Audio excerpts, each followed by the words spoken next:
What's the word, people? Welcome to the newest episode from What's the Word Entertainment. I am your co-host Sherm, along with Ron. We are here to talk all things football, man. You ready to do this? Absolutely. Glad to be back, and let's get this stuff out and get Cool. the show on the road. Cool. First things up, a lot of exciting news in the NFL this past couple of weeks. Most recently in the NFC with the Chicago Bears acquiring the two-time first-team All-Pro and 2016 Defensive Player of the Year, Khalil Mack, via a trade from the Oakland Raiders. Along with Mack, the Raiders sent a second-round pick in 2020 and a conditional fifth-round pick in 2020 as well. Now, the Bears, some might say, gave up quite a bit. They gave up their first-round picks in 2019 and in 2020, along with a sixth-rounder in 19 and a third-rounder in 2020. Now, after the deal was finalized, the Bears did sign Mack to the richest deal in NFL history for a defensive player. The former first-round pick, who held out all of training camp all summer, was due to make $13.8 million this year on the fifth-year option of his rookie deal. But they have agreed to a 6-year, $141 million extension with, get this, $90 million guaranteed. That is an astonishing number, at least to say. I mean, do you think Khalil Mack is worth this much money? Honestly, that's a very large number, and this dude is great. And the thing is time will tell what he's going to bring to the table. But honestly, right now, in my eyes, what I saw him do in Oakland, if he could carry that over to Chicago, who knows? He might be this generation's modern-day Lawrence Taylor. But Well, that's a bold statement. That is a very, very bold statement. Now, I mean, this really bolsters that Bears defensive side, along with Jonathan Trevathan. They also have that first-round pick, Roquan Smith, out of Georgia. They just picked up in the draft. I mean, do you think this puts the Bears defense and make them a force to be reckoned with now? Absolutely. The NFC North is going to be very, very interesting to see now because what they've done years in the back in the day. Mm-hmm. Base it around defense. If they base it around their defense and then build up and get their offense going, who knows what can happen. And I like how your point was out the NFC North. I mean, they also have to contend with Minnesota, who has an amazing defense. So obviously, they were there in the NFC Championship game last year. I mean, yeah, their NFC North is definitely looking like a force to be reckoned with, I must say. Coming up next now, we have Aaron Donald, who also made some news this past week. Just 2 days prior to Mack signing his record deal with the Bears, Aaron Donald signed a then record for a defensive player, a contract that was extension for $135 million. Yeah, 134. All right, 134 with $87 million guaranteed. The reigning defensive player of the year. This is worth for the 6-year deal. I mean, quite honestly, he can say he's probably the best defensive player in the NFL. Obviously, he won the award for it. But even if, let's say, he didn't, to me, some people say he is. To me, honestly, I still think J.J. Watt is a healthy J.J. Watt is the best defensive player. He's so athletic. He can do much more. But Aaron Donald is obviously a force to be reckoned with. The Rams had high hopes last year. They lost in the playoffs. But I think the Rams will do a lot more this year. They also got Aqib Talib in the offseason. You also brought in Marcus Peters. Yes. So that defense is definitely going to be a force to reckon with. I mean, what else can you say about Aaron Donald? Hasn't been said already, I must say. I mean, he's just a dominant force up the middle. And like I said, anybody that wants to try to run his way, I suggest maybe not. Or maybe double team, maybe even triple team. It's hard to say. Right. But honestly, his name speaks it all. Like I said, he brings everything in that and plus some to the table when he comes to play. For a defensive lineman, the dude is great. And a lot of people has struggled game planning around him. Absolutely. So we'll see what happens as far as everything else. Right. Another record deal that took place just a couple weeks ago was with Aaron Rodgers, the quarterback from the Green Bay Packers. The 14-year vet signed a 4-year extension for $134 million, which could be worth up to, get this, $180 million, which would be the largest contract in NFL history. This also includes a $103 million guaranteed portion of the deal, which is a record in itself right there. I mean, Aaron Rodgers is obviously worth the money. He's worth every single penny that he gets. He's arguably the top quarterback in the NFL. Some may say it's still Tom Brady, but being that Brady is 40 years old now, Aaron Rodgers does have a little bit to go, a lot more time left. He will be 40 when the deal is done. Yes. But he's got some great weapons in Green Bay. I mean, give Aaron Donald, Aaron Rodgers, give him whatever he wants at this point. I mean, he's earned it. He sat behind Brett Favre for, 3-4 years. He learned a lot. He's really developed himself into arguably the best quarterback in the NFL. I mean, What else can we say about this deal or Aaron Rodgers? I think it's well deserved. Honestly, he should have gotten it sooner. But now that he spoke up and spoke out, he got what he wanted, and I think he landed a heck of a deal. Absolutely, absolutely. Coming up next, we're going to talk about fantasy football as the 2018 NFL season is getting ready to kick off. Obviously, fantasy is a big portion of that, so stay tuned. We'll be back with more. With Week 1 starting this Thursday, a big part of the NFL season is, of course, fantasy football. And most fantasy football leagues have their draft underway or have completed them already. We are actually doing our draft this evening. Who might be some of your key standouts on fantasy players this year around, Sherm? You know what? That's a really good question, Ron, and I'm actually going to decline to answer that. Just because, obviously, since we're in the same draft, I don't want to key you off on players that I may be looking at. So how about we look at some big-name players who obviously are going to go in first rounders, things like that, second rounders. Obviously, a big player we're going to look at is Le'Veon Bell, who's held out of the Pittsburgh Steelers training camp all year long. I mean, I'm not sure if he's going to be ready. I mean, I would assume he's going to be ready. He's obviously a professional. He's been arguably the best running back in football for the past 3 or 4 years in a row. He catches passes out of the backfield. He's dynamic. He's athletic. I mean, Le'Veon Bell, like I said. Yeah, he's going to get you points. Yeah, he's a number one draft pick in fantasy football, of course. Like I said, he's arguably the best player in all of football. I mean, to me, I'll put him top 5, if not top 3. Yeah. I mean, he can get you 100 catches a season if he wanted to. Yeah. I mean, he won't usually, but that's receiver numbers. But, I mean, he's going to get you 1,500 yards. He's going to get you at least 800 yards, 1,500 rushing, another 800 receiving. He's obviously, Pittsburgh needs to pay the man. Not just pay the position, pay the man. Pay the player. Exactly. I mean, he's worth whatever you give him. He's worth Aaron Rodgers' money. Maybe even more, to be honest with you.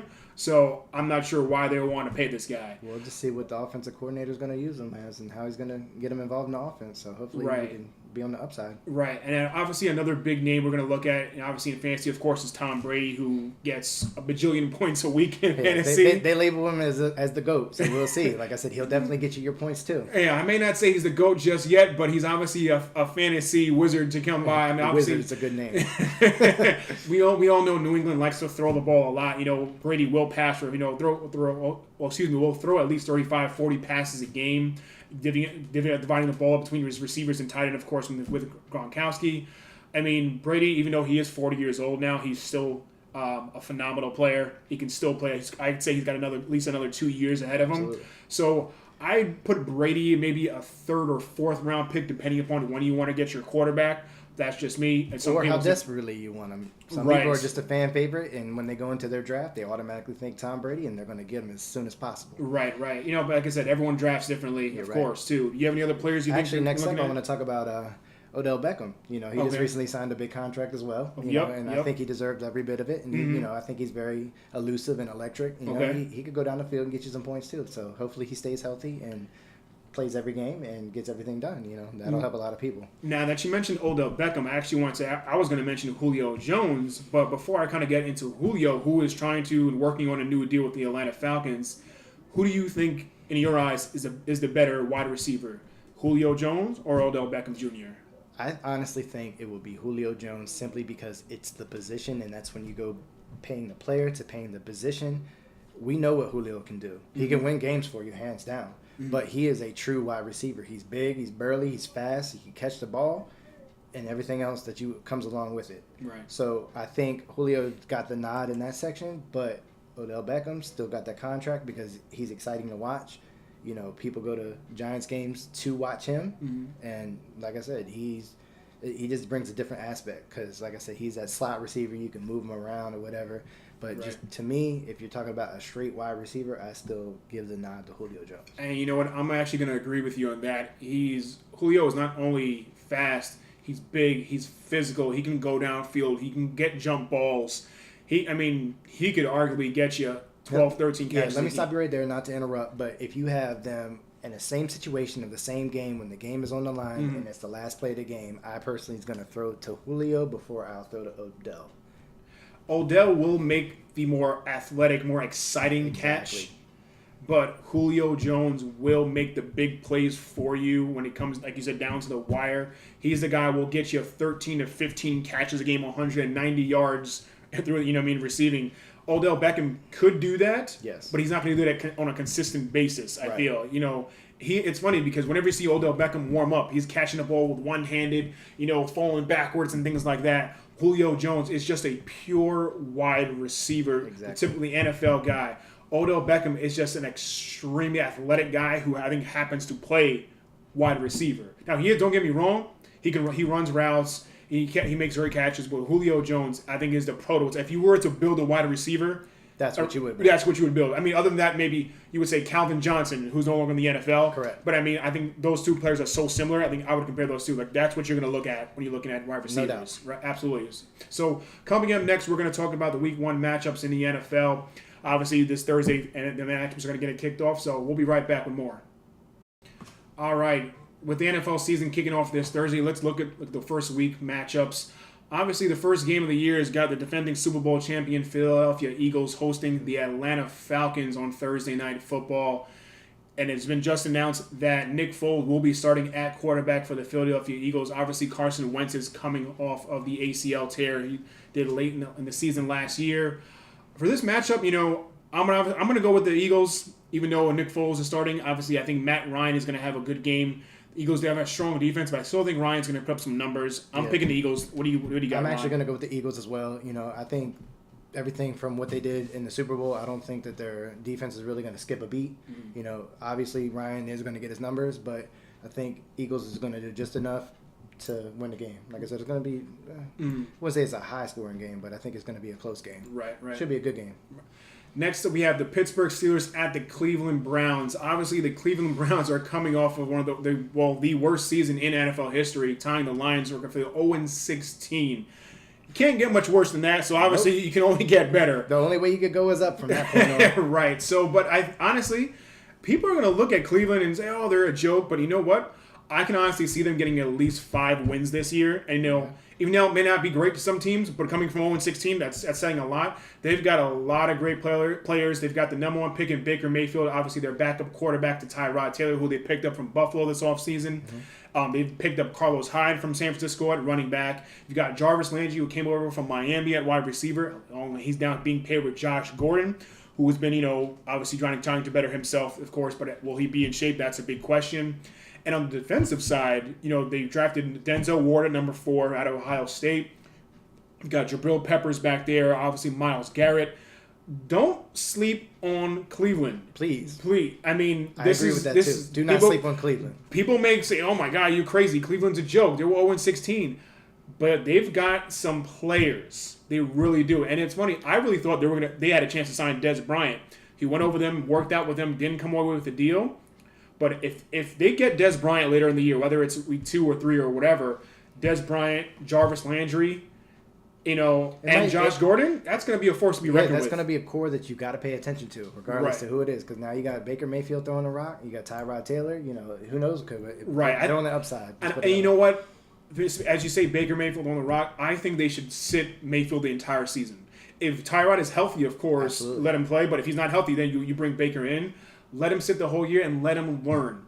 Obviously, I mentioned before with Aaron Rodgers. What happened? He sat behind Brett Favre for 3 or 4 years? Yep. Now look at him. Yep.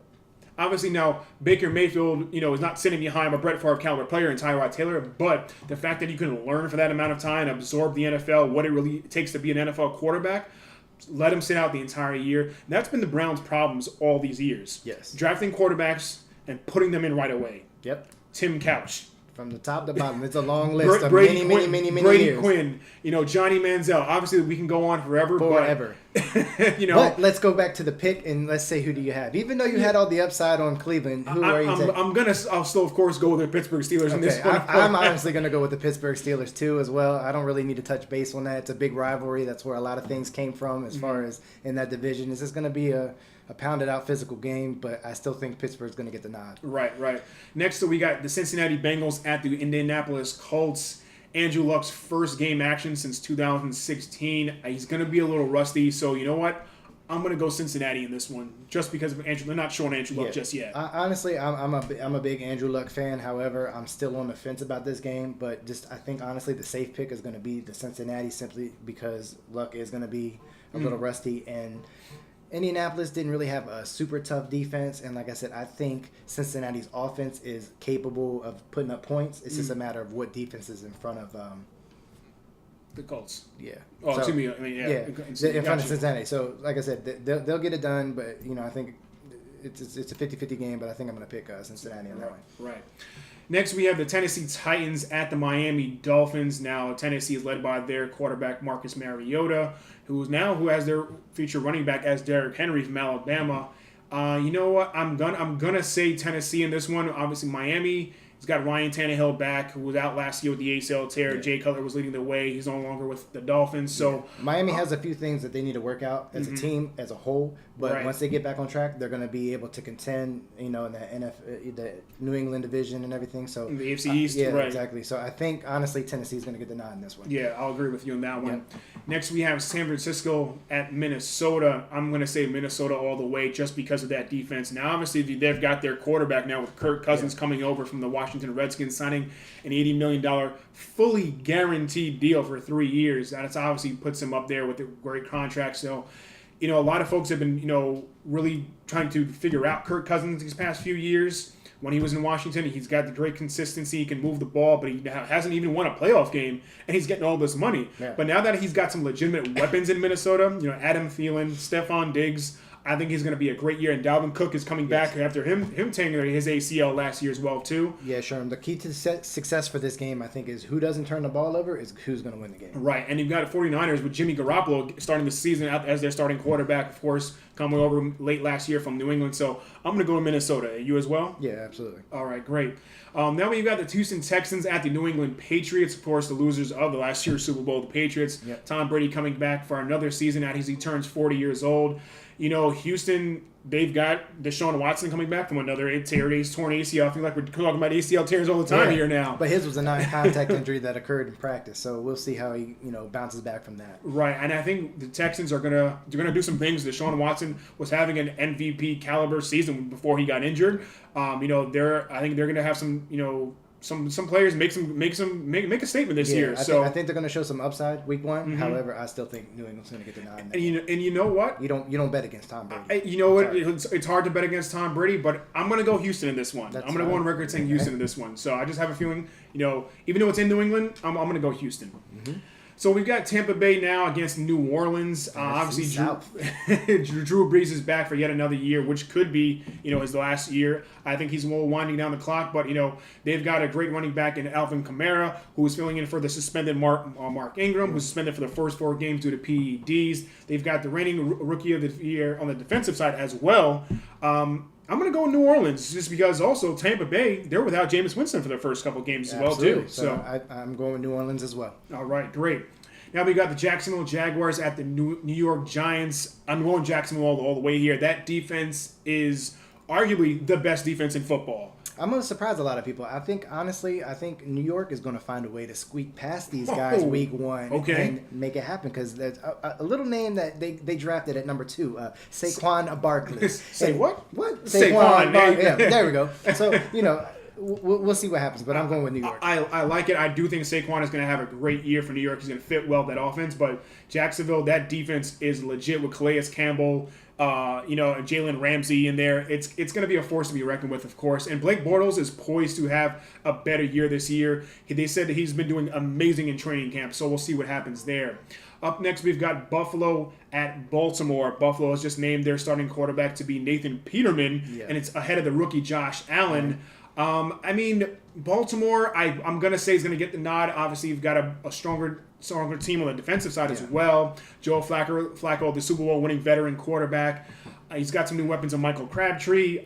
I just don't think Buffalo has enough to get by. I think Baltimore is a little more seasoned than Buffalo at this point. That's a very good way to put it. But honestly, they both have young teams, but I think that Baltimore is going to do just enough to win week one. And I think it's going to be a low-scoring game. It probably could. I'm going to say maybe 13-10, Baltimore, or 17-10, something because like that. Like I said, Baltimore knows how to win those field goal, by 3 and stuff like that, just based on the division that they're in, and that's just kind of how they play football. They keep it close, try to run down the clock, and and win the game with defense. Right. Next, we have Kansas City at the Los Angeles Rams. Kansas City is obviously starting a new year with their new quarterback, Patrick Mahomes. Alex Smith is no longer there with the team. And if you still got Andy Reid, though, I think Andy Reid is an absolute genius as a head coach. Yes. But the Rams are loaded, especially on the defensive side. We talked about it earlier with Aaron Donald. Correction, it's the Chargers. Excuse me. It's the Chargers. Kansas City at the Chargers. I apologize about that, folks. But Chargers are led by, obviously, Phillip Rivers, who's back again once again. Keenan Allen. I'm gonna go Kansas City in this one. Yeah, I'm gonna go. Kansas City. I think that's the better bet. However, I think that LA's defense, on the Chargers side, I think it's going to be a little bit stronger and a little more upside for how they're going to produce and keep the scores a little bit closer and stuff like that, and give their offense a chance. But I think week one, I don't know if they're going to be quite ready, but who knows? They could shock a lot of people. But I'm still going to pick Kansas City. Kansas City. All right, great. Now we've got Seattle at Denver. Russell Wilson, is leading the way for that Seattle Seahawks. That defense is not what it used to be. That Legion of Boom has fallen apart with Richard Sherman no longer there. This is really a tough one. We got Case Keenum leading the Broncos now, coming over from Minnesota. I'm going to go Denver. Okay. I'm actually going to go Seattle. Okay. Because Dangerous Wilson. That's all I got to say. you got him on your team, you got a good chance to win. Right. And like I said, if they keep the defense, intact and don't give up too many points, I think they're going to get it with a slight win. But that's just my personal opinion. Gotcha. Yep. Now we've got the Redskins at the Cardinals. The Washington is led by their new quarterback, Alex Smith, who came over from Kansas City. And Arizona has a new quarterback themselves. It's Sam Bradford coming over from Minnesota. In this one, I'm going to say Arizona just because of their defense. Patrick Peterson's leading the way for them, of course. Yeah. I don't think they're going to put up too many numbers. I'm just gonna say Arizona. Yeah, I'm gonna go with Arizona and keep it short and simple. Yeah. Washington's got a lot of things to work out, a lot of chemistry, and a lot of things that they got to work on as a team. And team building takes a very long time. Right. And I don't know if week one is gonna have time for them to shine, but I'm still gonna go Arizona. Okay. We've got Carolina hosting Dallas. And you know what? I'm gonna go Carolina just through the athletic ability of Cam Newton. We got Christian McCaffrey back there as well too. I just don't think Dallas has enough on the offensive side to keep up with Carolina. Yeah, honestly, I don't think Dallas has the key components that they need to be successful at this point in time. So I'm definitely going Carolina heavily, simply because, right now you got preseason to go based upon, but some people say that doesn't mean nothing. People play different. However, certain things that Dallas did, even from a coaching standpoint, I didn't like the directions and the ideas that was going on with their organization. So I'm going to just keep it short and simple, and I'm going to go Carolina. Carolina, all right. Yep. We got Bears and Packers in Green Bay. Sunday night game. This is going to be a good matchup. I'm going to go Green Bay. Can't really go against Aaron Rodgers too much, can you? That's true. But, I think I'm going to go Green Bay as well. Like I said, they finished the season pretty strong last year, and Green Bay's a safe pick. And Aaron Rodgers has a new weapon in tight end Jimmy Graham coming over from Seattle. So I think Aaron Rodgers is going to have a big year this year. So I'm going to go Green Bay. Now, we've got two Monday night games with the New York Jets at the Detroit Lions. Jets don't really show too much promise. Yeah, not yet, but Sam Darnold is on the upside. He is going to be the new starter, the rookie. They could surprise a lot of people, but I'm 50-50. But I think Stafford with the Lions is definitely going to get it done. For the doubleheader, and then I'm gonna say Detroit as well too. I think Todd Bowles with the Jets is on a bit of a hot seat. I think he's got to get at least 8 to 10 wins this year, but I guess we'll see what happens there. And last match, we've got the LA Rams at the Oakland Raiders. This would have been Aaron Donald and Khalil Mack, but obviously Khalil is no longer there. I'm gonna say the Rams. I'm going Rams fully, 100%, hands down. No question. Defense is too nice. I think they're gonna get it done. It's unstoppable, and Jared Goff, I think, is going to have another great season as well too. Absolutely. All right. Well, that's it, folks, for this week's episode of What's the Word Entertainment. Be sure to subscribe to our page and be back for more. Anything else, Ron? No, that's all you got. You covered all the basics. Let's go. All right. Thanks a lot, guys. Take care, and see you guys next time.